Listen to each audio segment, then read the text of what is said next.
Hi, welcome to the Aftermath Tales. Ready for a new story? Very well, let's begin. I've always believed that hard work pays off. Maybe that's naive in today's world, but at 32, it's got me this far.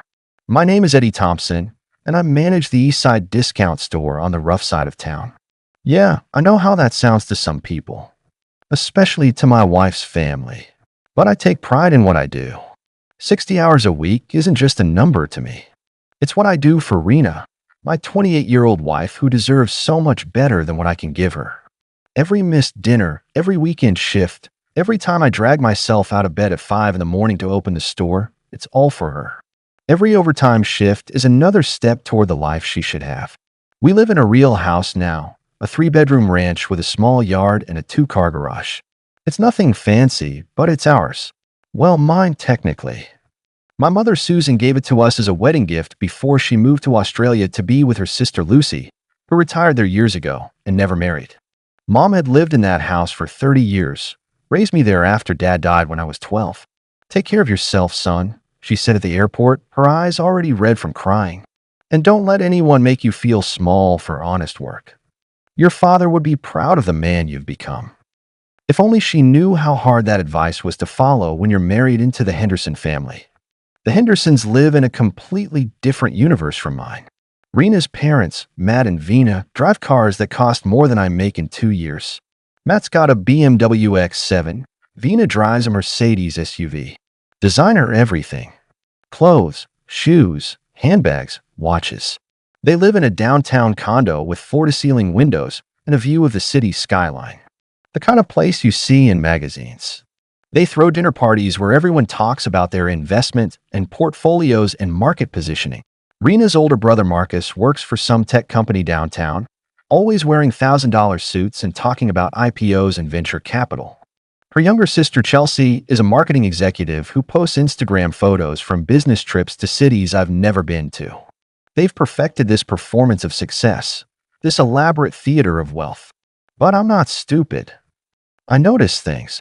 I see how Matt's credit cards sometimes get declined at restaurants, how he quickly pulls out a different one with a nervous laugh. I notice how Vina's smile gets tight and forced when a check comes for one of their extravagant dinners. I watch Chelsea post photos of designer bags while simultaneously asking her parents for rent money in hushed phone conversations. They're drowning in debt, playing a game they can't afford to win. Everything is leveraged, everything is borrowed. Everything is one missed payment away from collapse. But they keep up the act because appearances are everything to them. During family gatherings, I sit there in my off-the-rack polo shirts and khakis from my own store's clearance rack, feeling invisible. They look right through me like I'm furniture, like I'm some unfortunate charity case their daughter picked up. The conversations flow around me, stocks, real estate deals, expensive vacations, and I might as well be a ghost. At least I'm not drowning in debt like them.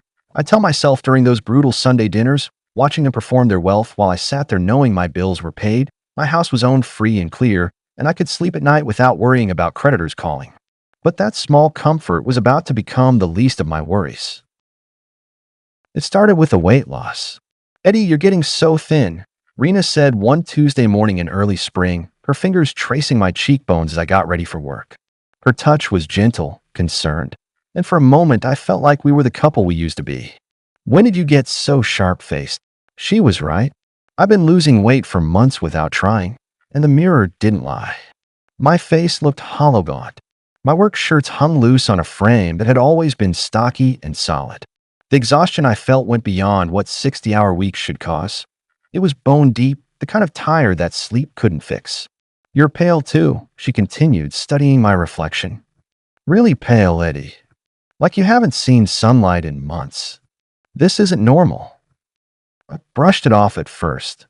Who has time for doctors when you're managing a store, dealing with suppliers, handling employee schedules, and working every weekend? But when I nearly passed out during inventory 3 weeks later, my assistant manager, Jenny, caught me as my knees buckled. "Boss, you need to see a doctor," she said firmly. Jenny was 24 and reminded me of my mother, small but fierce, not afraid to speak her mind. This isn't just being tired. Something's wrong. I made the appointment with Dr. Peterson that afternoon. The waiting room was exactly what you'd expect. Uncomfortable chairs, outdated magazines, that particular hospital smell of disinfectant and anxiety. Rina came with me, holding my hand in a way that made me remember why I'd fallen in love with her. She was genuinely worried, and that concern felt real in a way that nothing else in our marriage had lately. Dr. Peterson was thorough. Blood tests first, then more blood tests. Then scans, CT, MRI, the works. Each test result brought more questions, more appointments, more worried looks between the doctor and nurse. Finally, on a Thursday afternoon in April, Dr. Peterson called us into his office with the expression that everyone dreads seeing on a doctor's face. "I need to discuss your test results," he said carefully, arranging papers on his desk like he was buying time. "Eddie, you have cancer. A tumor in your chest that's been growing for some time." The word hit like a physical blow. Cancer. The word that changes everything. The word that divides your life into before and after. Rina's hand tightened on mine, and I heard her sharp intake of breath. "What kind?" I managed to ask. "Lymphoma. It's treatable, doctor," Peterson assured us quickly. "We'll start with chemotherapy to shrink the tumor, then surgery to remove what remains, followed by additional chemotherapy to ensure we've eliminated any remaining cancer cells. Your insurance will cover most of the treatment, but there will be out-of-pocket expenses." Out-of-pocket expenses. Even with good insurance, and I had good insurance through the store, cancer was expensive. I'd seen the bills when Jason's daughter went through leukemia treatment 5 years ago. We were talking about thousands, maybe tens of thousands of dollars. For the first time in my adult life, I had to swallow my pride and ask for help. Calling my mother was one of the hardest things I'd ever done. Susan was in Australia, living her retirement dream with her sister Lucy, finally free after decades of working 2 jobs to raise me alone. The last thing I wanted was to burden her with my problems. "Mom," I said when she answered, the words sticking in my throat. "I need to tell you something." The conversation was exactly what I should have expected. Susan didn't hesitate, didn't ask questions about cost or logistics. Neither did Aunt Lucy, who had done well for herself in her retirement investments. "You're all we have left, Eddie," Lucy said when Susan put her on the phone. "Let us take care of you for once. We've been waiting our whole lives to help you when you really needed it." Jason's response was equally immediate. When I told him about the diagnosis, his face went gray. His daughter had been 16 when she battled leukemia, and he nearly lost the store, keeping her insurance and staying by her side through treatment. "Take all the time you need," he said, gripping my shoulder. "Your job will be here when you're ready. And don't worry about the store. Jenny's ready to step up, and I'll cover anything she can't handle." That's the difference between real people and the Hendersons thought. Real people care whether you live or die. The chemotherapy started 3 weeks later. Nothing really prepares you for chemo. You think you know what to expect from movies and TV shows, but the reality is different. It's not just nausea and hair loss, though those come too. It's the way your whole body feels like it's fighting itself. The bone-deep exhaustion that makes lifting a coffee cup feel like a marathon. The way food tastes like metal, the way smells become overwhelming, the way your skin feels hypersensitive to everything. But chemotherapy also does something unexpected. It sharpens your awareness in strange ways. Maybe because you have so much time to think, sitting in treatment centers for hours while drugs drip into your bloodstream. Maybe because facing mortality makes you notice things you'd ignored before. Or maybe because when your body is weak, your mind compensates by becoming more alert. I started noticing things about Rina. Her phone was always face down now. Always. Before my diagnosis, she'd leave it casually on counters, screens up like most people do. Now it was constantly flipped over, and she'd grab it quickly whenever it buzzed. She'd step onto our back deck for certain phone calls, closing the sliding door behind her. Through the window, I could see her pacing, gesticulating, smiling in a way I hadn't seen in months. When she'd come back inside, I'd ask who called. "Just work stuff," she'd say. But Rina hadn't worked since we got married 4 years ago. Or my sister called about Mom's birthday party, but I'd seen Chelsea's Instagram stories, and she was in Miami on a business trip that week. Or wrong number, someone looking for directions. But wrong numbers don't make you smile like you've just heard the best news of your life. The really strange part was how happy she seemed. Not relieved that my treatment was going well. We were still early in the process, still uncertain about outcomes. No, she seemed genuinely, consistently happier than she'd been in our entire marriage. She hummed while doing dishes. She bought new clothes, expensive ones her family couldn't afford. She got her hair done at that salon downtown where appointments cost more than I made in a day. Who was that? I asked one afternoon in May after she came back from the deck, practically glowing with whatever conversation she just finished. Nobody important, she said, but her hands were shaking as she set the phone down on the kitchen counter. The suspicion started as a whisper in the back of my mind, but grew like a secondary cancer, eating away at what I'd thought was my solid marriage. But I was too weak to do anything about it. Too sick from treatment to follow her, too exhausted to confront her, too dependent on her care to risk a fight. At least, that's what she thought. 3 months into treatment, I made a decision that would change everything. I was sitting in the oncology center, watching the chemotherapy drugs drip into my port, when I overheard two other patients talking. One was a woman about my age whose husband had been acting strangely since her breast cancer diagnosis. The other was an older man whose wife had suddenly become very interested in his life insurance policy. Hired a private investigator, the man was saying quietly, "Best money I ever spent." Found out she'd been planning my funeral before I was even dead. That conversation stayed with me for days. The idea seemed paranoid, crazy even. But the more I thought about Rina's behavior, the more I couldn't shake the feeling that something fundamental had shifted in our marriage right around the time I got sick. I found Jennifer Davis through an online search. Former police detective, 20 years on the force, specialized in marital cases. Her office was in a professional building downtown, nothing flashy, just a simple sign on the door, Davis Investigations, Confidential Services. She was exactly what you'd expect from a former cop. Direct, no nonsense, efficient. Probably in her 50s, gray hair pulled back, sharp eyes that missed nothing. Most people aren't as careful as they think, she told me during our first meeting. I was wearing a baseball cap and looked like any other cancer patient getting treatment, especially when they think their spouse is too sick to notice anything. Give me 3 weeks, and I'll have everything you need to know. The retainer cost more than I'd ever spend on myself. $3,000. But it was less than a funeral would cost if I died and left Rina to cash in on whatever life insurance I had. I paid in cash, money I'd withdrawn from the emergency fund my mother had insisted I keep. "What exactly do you want me to look for?" Jennifer asked, her pen poised over a legal pad. "I don't know," I admitted. "Maybe nothing. Maybe I'm just paranoid from the medication. But she's different, happier. And I can't figure out why anyone would be happier when their husband has cancer." Jennifer nodded like this wasn't unusual. "You'd be surprised how often illness brings out people's true nature. I'll start with basic surveillance. Where she goes, who she sees, what she does during the day. If there's something to find, I'll find it." The next 3 weeks became a strange double life. During the day, I was Eddie the cancer patient. Weak, dependent, focused on treatment and recovery. I go to chemo sessions, sleep a lot, let Rina take care of me. But underneath, I was building a case. Jennifer was worth every penny. She followed Rina to restaurants I couldn't afford, photographed her with people I didn't recognize, documented meetings and lunches and shopping trips that happened while I was supposedly dying at home. The first photos she showed me were innocent enough. Rina having coffee with her sister, Rina shopping at the mall, Rina getting her hair done. Normal activities for someone whose husband was going through cancer treatment. But then came the photos from the second week. Rina having lunch with a man I recognized immediately, Roger Westfield. My childhood friend.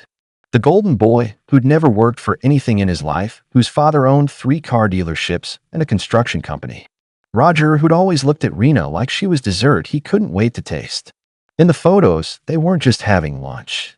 They were holding hands across the table, leaning close together. In one shot, Roger was brushing hair away from Rina's face with a kind of intimate gesture reserved for lovers. "You know this man?" Jennifer asked, watching my face carefully. "Roger Westfield," I said, my voice sounding strange to my own ears. "We grew up together. His family has money. Real money, not the fake kind like my in-laws." "How long have you known about their friendship?" "I didn't know there was one. Not like this." I stare at the photos, feeling something cold settle in my chest. How long has this been going on? Based on what I've observed, at least 2 months. Probably longer. They're very comfortable with each other. This isn't new. 2 months. Right around the time my treatment started. Right around the time Rina began acting so inexplicably happy. There's more, Jennifer said, sliding another envelope across her desk. Hotel receipts. Phone records I was able to obtain through unofficial channels. Credit card statements showing dinners at places you've never been to, charged to his platinum card. I looked through the evidence methodically, feeling weirdly detached from my own life. Phone records showing hundreds of texts between Rina and Roger, starting just after my diagnosis. Credit card receipts for romantic dinners that cost more than I made in a week. Hotel charges for weekday afternoon stays at upscale places downtown. They're not even trying to hide it, I said. Why would they? You're supposed to be dying. The words hit like a physical blow. What do you mean? Jennifer's expression was carefully neutral. In my experience, when someone starts an affair immediately after their spouse gets a terminal diagnosis, they're not planning for a future with their spouse. After several months of chemotherapy, Dr. Peterson scheduled my surgery. The treatment had worked better than expected. The tumor had shrunk significantly, and the surgery would be less invasive than originally planned. This is good news, he told Rina and me during the pre-surgical consultation. The chemotherapy response has been excellent. We'll remove the remaining tumor tissue, and then you'll have a few more months of adjuvant chemotherapy to ensure we've eliminated any remaining cancer cells. I was admitted to the hospital on a Wednesday morning in late July. The surgery went well, better than expected, according to Dr. Peterson. I woke up groggy but aware, with the familiar hospital sounds around me, beeping machines, hushed conversations, the squeak of nurses' shoes on linoleum floors. I was floating in that post-anesthesia haze when I heard familiar voices in my room. Through heavy eyelids, I could see figures near the window. Matt and Vina Henderson, speaking in the kind of urgent whispers that people use when they think they're being confidential. How much is his life insurance again? Vina asked. The words cut through my medication-induced fog like a knife. $1 million, Rina replied quietly. I got the policy 2 years ago. Term life, pretty standard. My blood turned to ice water, despite the warm hospital blankets. 2 years ago. Right around the time she started being distant, started having those mysterious appointments and obligations she never explained. Good thinking, Matt said, and I could hear the relief in his voice. If he doesn't make it through treatment, at least you can help us with the house payments. We're 3 months behind on the condo, and the car payments are killing us. Dad, don't talk like that, Rina whispered, but there was no real conviction in her protest. It sounded rehearsed, like she was playing a part. I'm just being practical, Vina added with a matter-of-fact tone of someone discussing the weather. Money doesn't grow on trees, and medical bills are expensive even with insurance. It's smart to plan ahead. And remember, Roger is coming to Sunday dinner this week. Don't keep him waiting too long. Roger. There it was. My childhood friend, the golden boy who'd never worked for anything, whose father owned half the city. The man whose hands I'd seen on my wife and Jennifer's photographs. I lay there, machines beeping around me, fighting to keep my breathing steady and my eyes closed. They were literally betting on my death. Worse than that, they were planning for it, budgeting for it, counting on it to solve their financial problems. The conversation continued for a few more minutes, covering practical details that made my skin crawl. How quickly life insurance paid out. Whether there would be inheritance taxes on the house. How soon Rina could reasonably start dating again without appearing inappropriate. They spoke about my death like it was a business transaction they were eagerly anticipating. After they left, I lay in that hospital bed staring at the ceiling, feeling something die inside me that had nothing to do with cancer. The disease in my chest was just cells gone wrong, growing where they shouldn't. This was betrayal, and it hurt worse than any tumor. But underneath the hurt was something else, a cold, calculating anger that gave me clarity I hadn't felt in months. If they wanted to play games with my life insurance money, I'd play a different game entirely. Recovery from surgery took 2 weeks. During that time, Rina was the perfect wife. Attentive, caring, bringing me soup, and keeping track of my medications. She even took time off from her mysterious social schedule to stay home with me. But I wasn't the same man who'd gone into surgery. The conversation I'd overheard had changed everything, and I spent those 2 weeks planning my next moves. The post-surgical chemotherapy was less intense than the initial treatment, but it still gave me the perfect cover story. I was weak, I was focused on recovery, I was dependent on Rina's care. That's what everyone saw, including her family. What they didn't see was that I'd resumed my relationship with Jennifer Davis. I need more than just proof of the affair, I told her during a phone call while Rina was out grocery shopping. I need to understand the full scope of what they're planning. What do you mean? They're counting on me dying. My in-laws are using my life insurance as collateral for their debts. I need to know how deep this goes. Jennifer was quiet for a moment. That's actually fraud. If they're using an insurance policy to secure debts when the policyholder is still alive and unaware. Can you prove it? I can try. But this is bigger than marital infidelity now. If you're right, we're talking about conspiracy to commit insurance fraud, possibly more. The investigation expanded. Jennifer brought in a partner who specialized in financial crimes. They dug into the Henderson family's finances, traced credit applications and loan documents, followed paper trails that led to a web of debt and deception that was staggering even by their standards. The Hendersons weren't just living beyond their means. They were leveraging everything against future windfalls they were counting on receiving. The condo was mortgaged to 120% of its value. Their cars were leased with balloon payments they couldn't afford. Credit cards were maxed out, and they'd taken cash advances to pay minimum balances on other cards. But the most damning evidence was a loan application Matt had filed with a private lender. The kind of people who charge 50% interest and break legs when payments are late. On the application, under expected income sources, he listed life insurance settlement, $1 million estimated within 6 to 12 months. The date on the application was 2 weeks after my cancer diagnosis.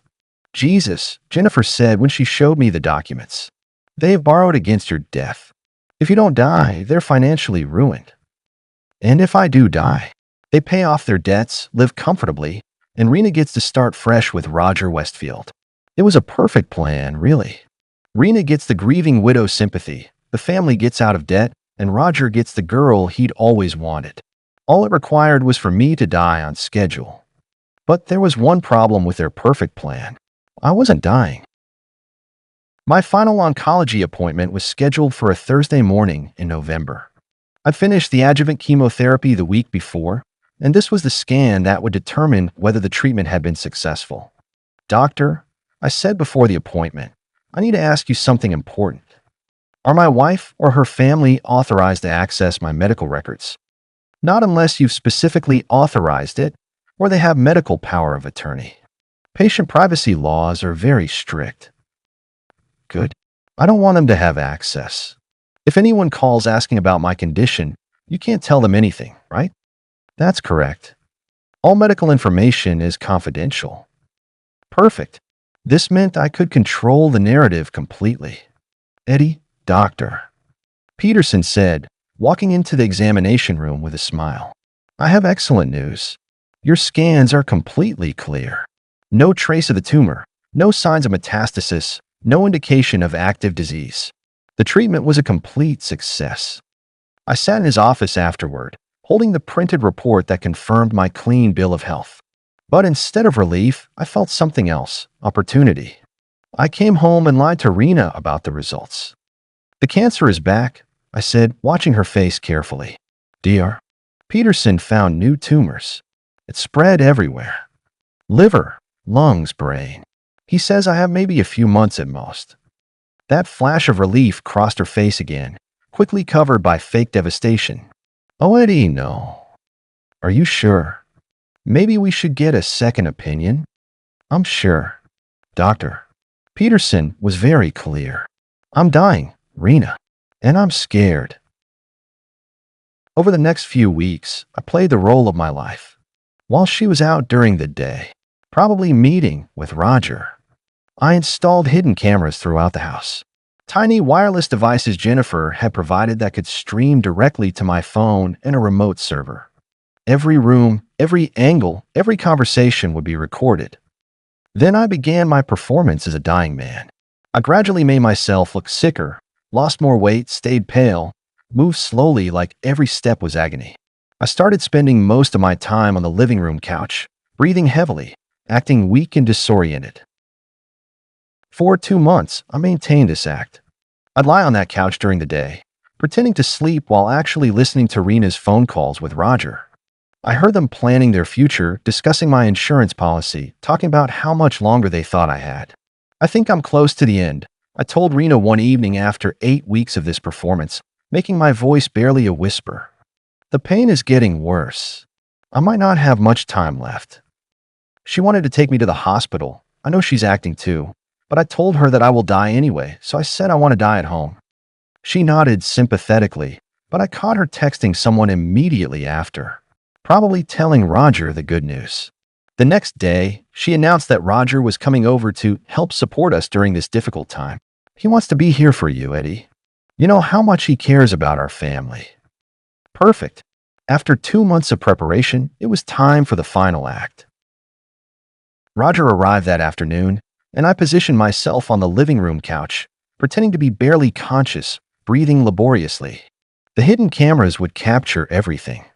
I could hear them whispering in the kitchen while I lay there, eyes closed, making my breathing shallow and irregular. How much longer, do you think? Roger asked quietly. Not long. Look at him, he can barely breathe. Maybe tonight, maybe tomorrow. Are you ready for this? I've been ready for months. The insurance money, our freedom. It's finally happening. They moved closer to check on me, and I made my breathing even more labored, gasping slightly like someone fighting for every breath. God, he sounds terrible, Roger whispered. Good, Rina replied coldly. The sooner this is over, the better. They went back to the kitchen, speaking in normal voices now, thinking I couldn't hear them. Should we call 911? Rina asked. Let's wait an hour, Roger said casually. Make sure he's, actually gone. No point in having paramedics revive him if he's this close. Rina laughed. She actually laughed at the idea of letting me die. You're right. An hour should do it. That's when they started getting really cruel. Poor Eddie, Roger said mockingly, raising his voice slightly. Working his whole life at that pathetic discount store. Thinking he was providing for his loving wife, Rina added, her voice dripping with venom. The wife who's been fucking his best friend for months. Do you think he can hear us? Roger asked. Even if he can, what's he going to do? Die faster. Rina laughed again. Maybe we should tell him the truth. Speed things along. Eddie, she called out in a fake sweet voice. Can you hear me, honey? I want you to know that Roger and I are in love. We've been planning our life together for months. Your death is the best thing that could happen to all of us. That's right, Eddie, Roger added. Your wife never loved you. She's been counting the days until you died so we could be together and spend your insurance money. They were trying to emotionally shock me to death. Actually trying to make me die faster through cruelty. I can't wait to redecorate this house, Rina said. Get rid of all your mother's old furniture. Make it a place where successful people actually want to live. We should go upstairs and celebrate, Roger suggested. He's obviously not going anywhere, and I want to make love to you in his bed while he's dying down here. Yes, Rina said breathlessly. That's perfect. Let's go celebrate our future. I heard them kissing passionately right next to where I was supposedly dying, then their footsteps going up the stairs to my bedroom. The cameras captured everything. As soon as I heard the bedroom door close upstairs, I got up from the couch, moving normally for the first time in weeks. I raised my arm to stretch. I felt alive, energized by righteous anger and the knowledge that I had them completely. But before I left, I had one more thing to do.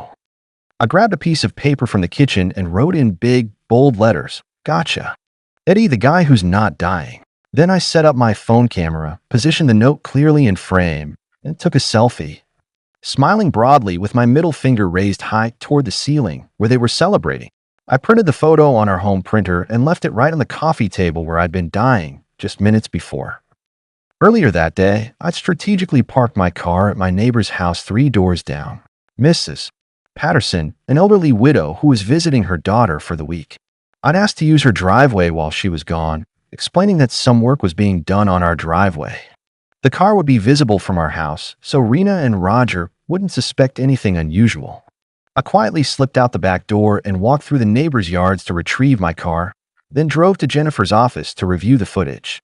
It was even more damning than I'd hoped. Hours of audio and video showing them mocking my death, planning to let me die, insulting me to try to speed up my death, and having sex in my house while they thought I was dying downstairs.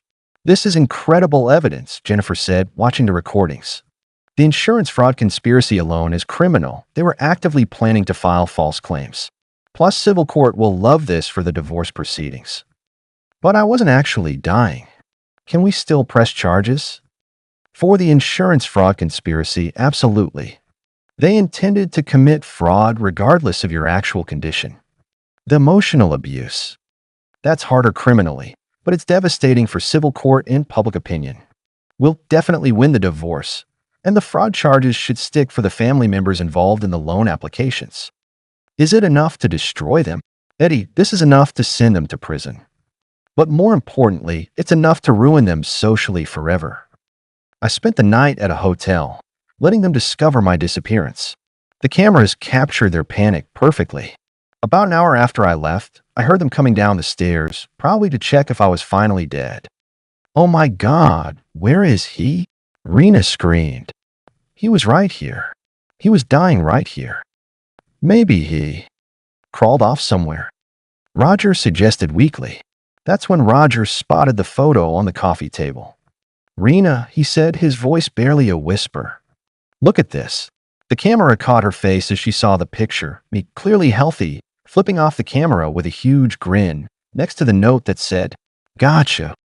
Oh my God, she whispered, sinking to her knees. He heard everything. He heard everything we said. That's impossible.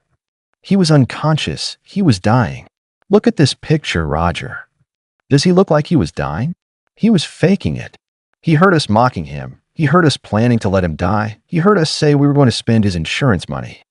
Roger started frantically searching the room and found one of the tiny wireless cameras hidden behind a picture frame.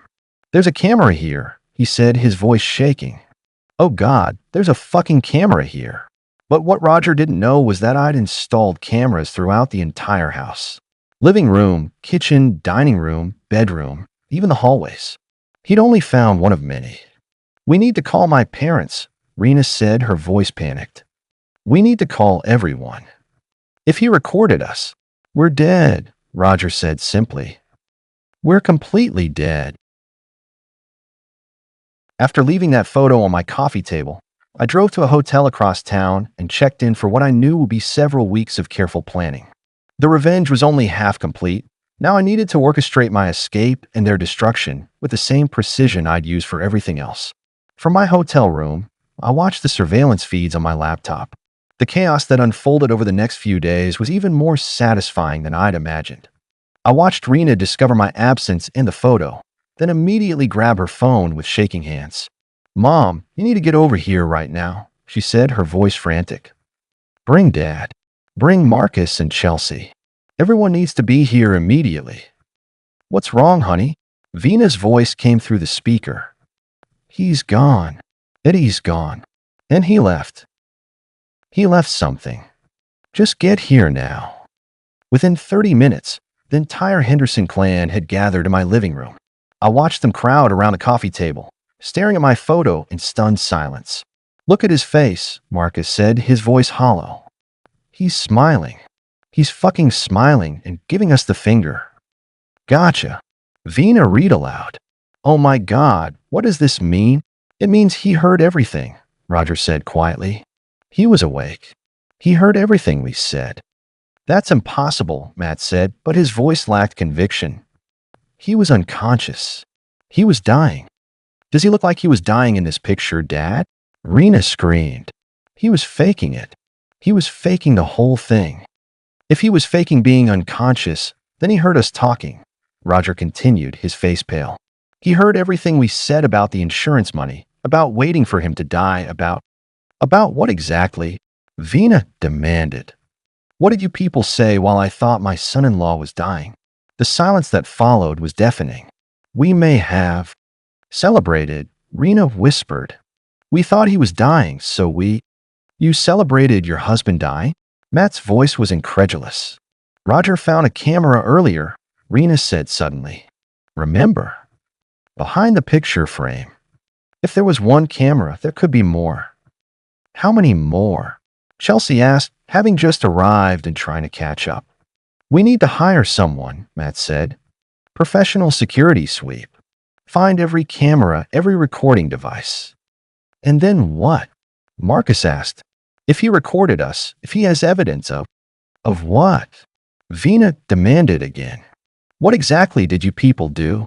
The family meeting devolved into accusations, panic, and desperate attempts to figure out how much I knew and what I planned to do with the information. But I wasn't ready to make my next moves yet. First, I needed to make some important calls. First, I called Jennifer Davis. The fish have taken the bait, I told her. I need all the evidence files, everything you've gathered. Photos, recordings, financial documents, all of it. I've got everything organized and ready, she said. When do you want to pick it up? Today. My work with you is done, Jennifer. You've given me exactly what I needed. What's your next move? Legal proceedings. But that's my job now, not yours. Thank you for everything. You've been worth every penny. I drove to Jennifer's office that afternoon and collected 3 thick folders containing every piece of evidence she'd gathered. Photos of the affair, audio recordings of their conversations, financial documents proving the insurance fraud conspiracy, phone records, hotel receipts, everything meticulously organized and documented. This should be more than enough for any lawyer in law enforcement, Jennifer said as she handed over the files. Good luck, Eddie. You deserve justice after what they put you through. Next, I called Jason at the store. Eddie, he said, relief evident in his voice. Where are you? Rina's been coming here every day looking for you.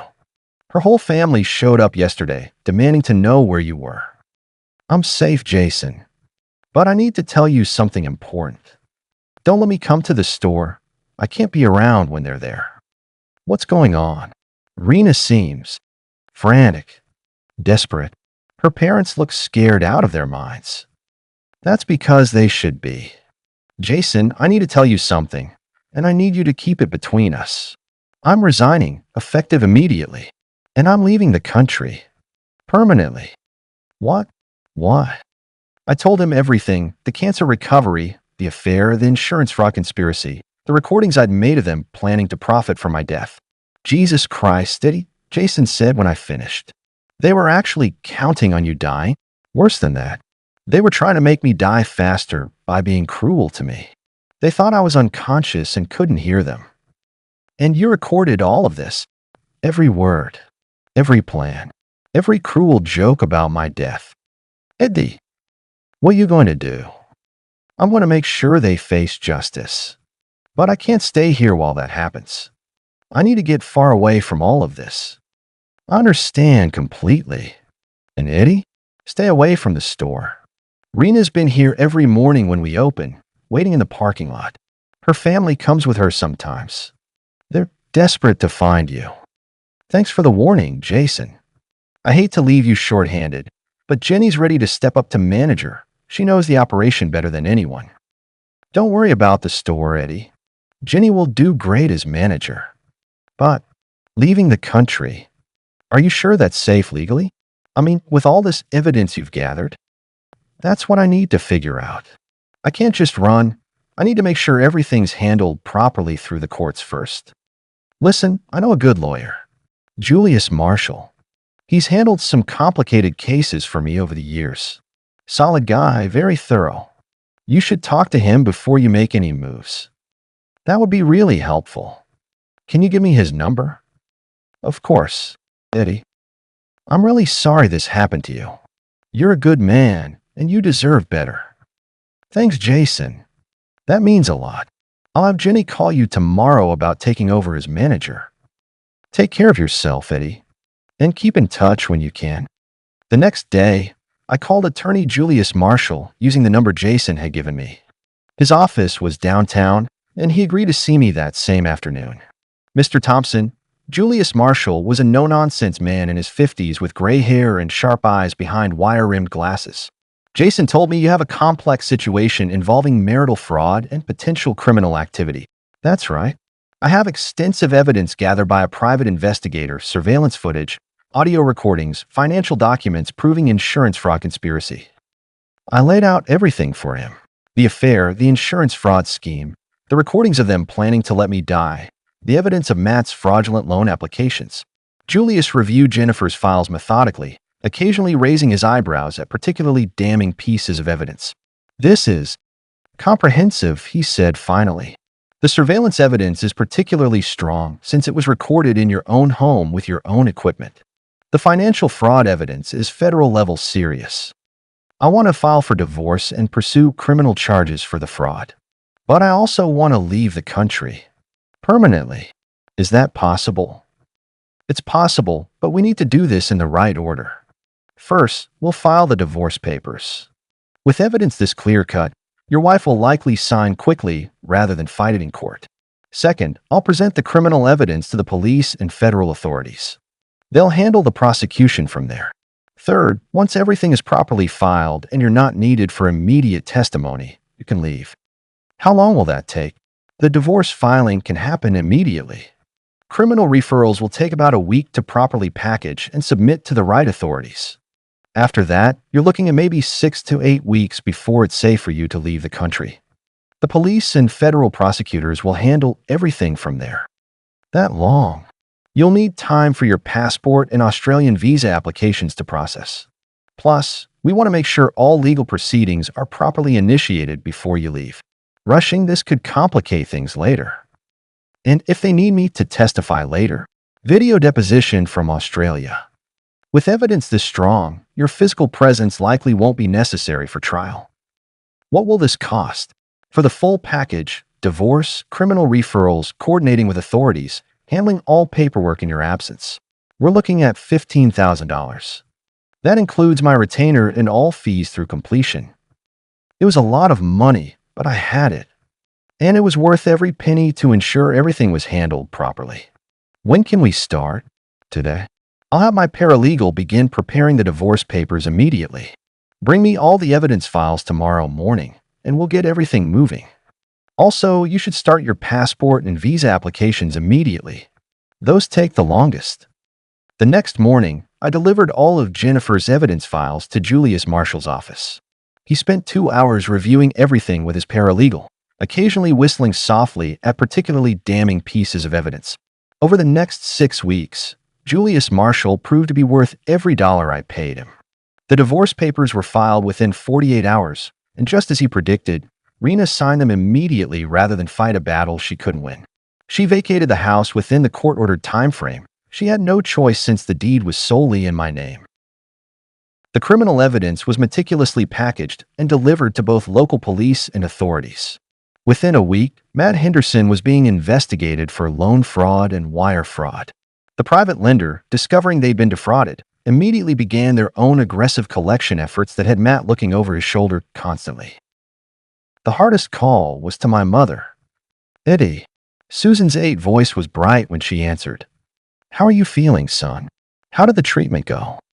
Mom, I have a lot to tell you. First, the good news. I'm completely cancer-free. The treatment worked perfectly. Oh, thank God. That's wonderful. But you sound different. Is everything okay? That's the complicated part, Mom. I need to tell you about Rina, about what's been happening here. And I need to ask you something important. I spent an hour telling her everything. About the affair, the insurance fraud, the cruelty, the recordings, the revenge.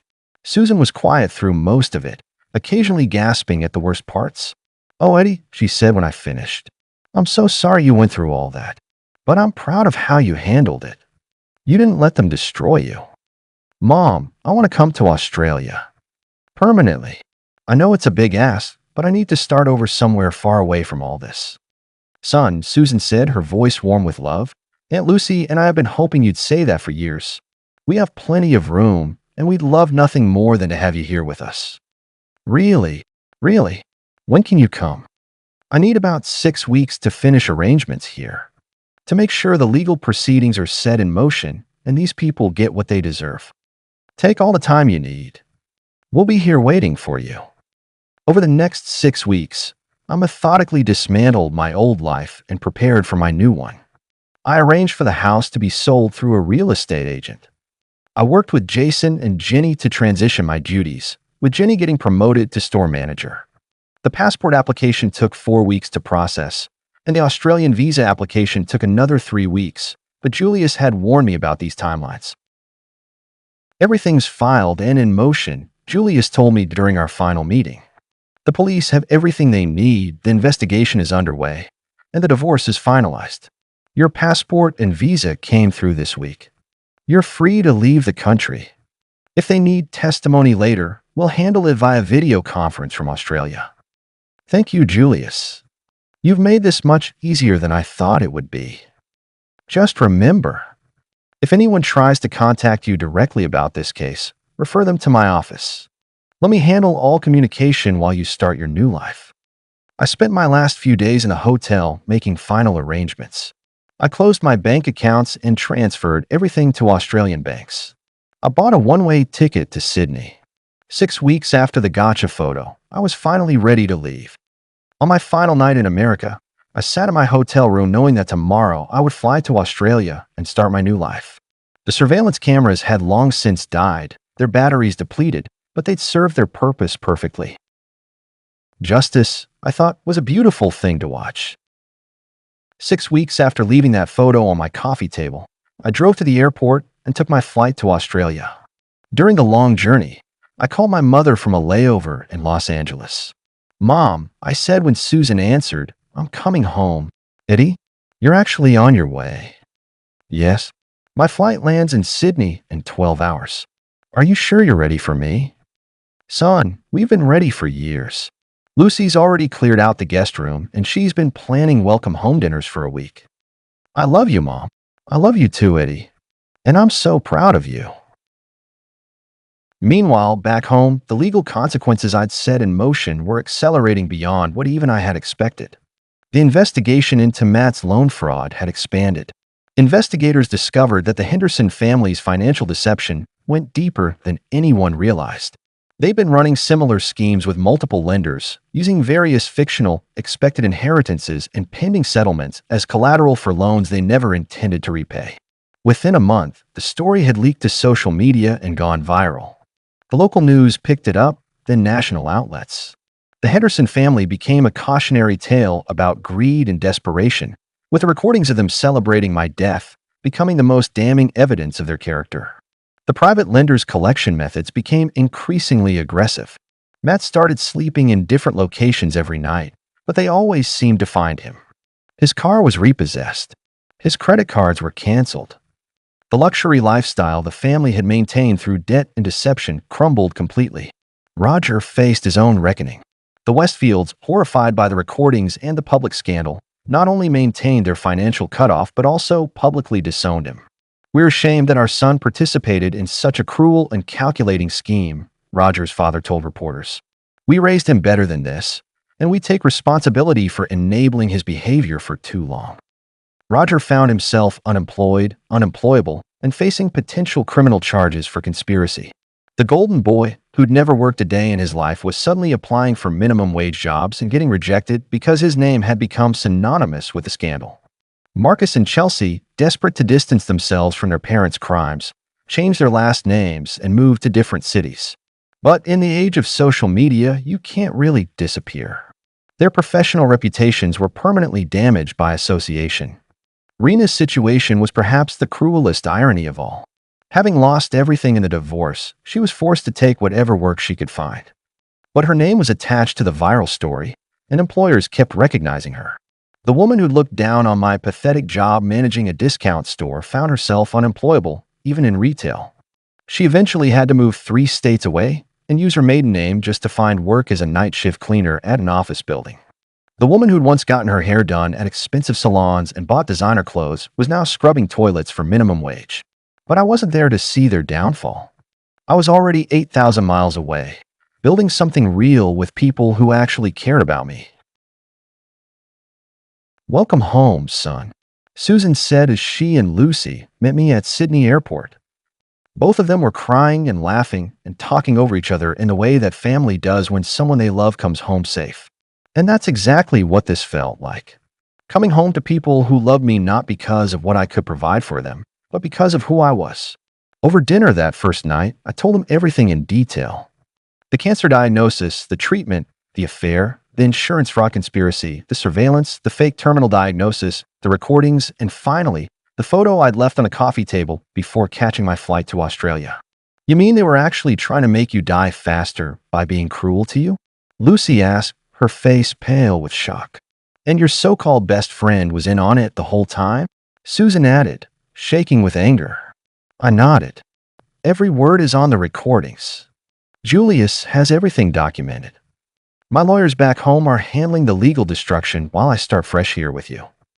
Oh, Eddie, Susan said, reaching across the table to take my hand. I'm so sorry you went through all that, but I'm so proud of how you handled it. Your father would be proud too, Lucy added. You didn't let them break you. You turned the tables on them completely. I learned something important, I said. The difference between being loved and being useful.